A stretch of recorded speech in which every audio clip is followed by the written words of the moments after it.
На вонредна седница управниот одбор на Стопанската комора утре ќе ја разгледа даночната реформа што владата ја презентираше викендот, но и ќе оцени какви ефекти таа ќе има врз деловните субјекти.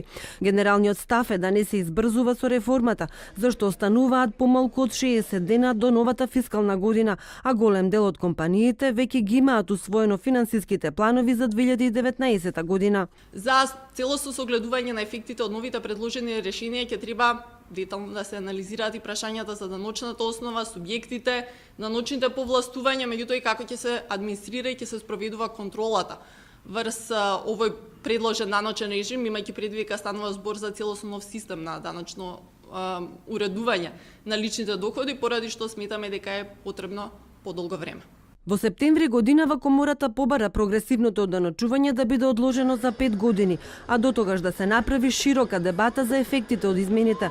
Но освен коморите и економистите се затечени зашто очекуваа јавна дебата, а не готово законско решение.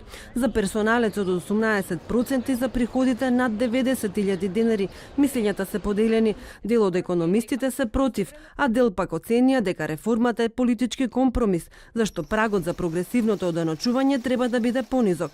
Со законите се предвидува и оданочување на доходот од капитал, како кири, дивиденди, капитални добивки, добивки од игри на среќа со стапка од 15%.